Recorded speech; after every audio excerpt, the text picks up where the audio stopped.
Sejarah mencatat bahwa pada akhir abad ke-16 terdapat sebuah kerajaan Islam di Jawa bagian tengah selatan bernama Mataram. Kerajaan ini berpusat di daerah Kota Gede, sebelah tenggara kota Yogyakarta saat ini, kemudian pindah ke Kerta, Pleret, Kartasura, dan Surakarta. Lambat laun, kewibawaan dan kedaulatan Mataram semakin terganggu akibat intervensi Kompeni Belanda. Akibatnya, timbul gerakan anti-penjajah di bawah pimpinan Pangeran Mangkubumi yang mengobarkan perlawanan terhadap Kompeni beserta beberapa tokoh lokal yang dapat dipengaruhi oleh Belanda seperti Patih Pringgalaya. Untuk mengakhiri perselisihan tersebut, dicapai Perjanjian Giyanti atau Palihan Nagari. Perjanjian Giyanti yang ditandatangani pada tanggal 13 Februari 1755 menyatakan bahwa Kerajaan Mataram dibagi menjadi dua, yaitu Kasunanan Surakarta Hadiningrat dan Kasultanan Ngayogyakarta Hadiningrat. Surakarta dipimpin oleh Susuhunan Pakubuwono III, sementara Ngayogyakarta atau lazim disebut Yogyakarta dipimpin oleh Pangeran Mangkubumi yang kemudian bergelar Sultan Hamengkubuwono. Perjanjian Giyanti ini kemudian diikuti pula dengan pertemuan antara Sultan Yogyakarta dengan Sunan Surakarta di Lebak, Jatisari pada tanggal 15 Februari 1755. Dalam pertemuan ini dibahas mengenai peletakan dasar kebudayaan bagi masing-masing kerajaan. Kesepakatan yang dikenal dengan nama Perjanjian Jatisari ini membahas tentang perbedaan identitas kedua wilayah yang sudah menjadi dua kerajaan yang berbeda. Bahasan di dalam perjanjian ini meliputi tata cara berpakaian, adat istiadat, bahasa, gamelan, tari-tarian, dan lain-lain.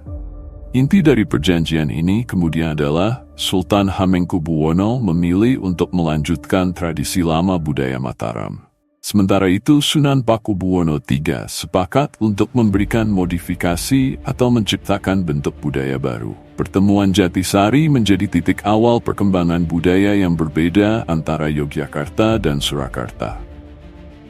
Tanggal 13 Maret 1755 adalah tanggal bersejarah untuk Kesultanan Yogyakarta. Pada tanggal inilah proklamasi atau Hadeging Nagari Ngayogyakarta Hadiningrat dikumandangkan. Selanjutnya, Sultan Hamengkubuwono memulai pembangunan Keraton Yogyakarta pada tanggal 9 Oktober 1755. Proses pembangunan berlangsung hingga hampir 1 tahun. Selama proses pembangunan tersebut, Sri Sultan Hamengkubuwono beserta keluarga tinggal di Pesanggerahan Ambar Ketawang.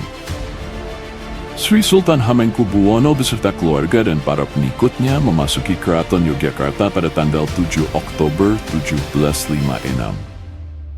Dalam penanggalan Tahun Jawa, peristiwa ini ditandai dengan sengkalan memet, Dwinaga Rasa Tunggal dan Dwinaga Rasa Wani.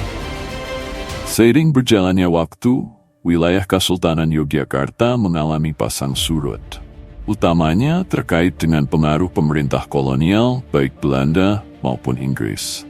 Pada tanggal 20 Juni 1812, ketika Inggris berhasil menyerang dan memasuki keraton, Sultan Hamengkubuwono II dipaksa turun tahta. Penggantinya, Sri Sultan Hamengkubuwono III dipaksa menyerahkan sebagian wilayahnya untuk diberikan kepada Pangeran Notokusumo, putera Hamengkubuwono I, yang diangkat oleh Inggris sebagai Adipati Paku Alam I. Wilayah kekuasaan Kesultanan yang diberikan kepada Paku Alam I meliputi sebagian kecil di dalam ibu kota negara dan sebagian besar di daerah Adikarto, Kulon Progo bagian selatan. Daerah ini bersifat otonom dan dapat diwariskan kepada keturunan Pangeran Notokusumo. Oleh karena itu, sejak 17 Maret 1813, Adipati Paku Alam I mendeklarasikan berdirinya Kadipaten Pakualaman.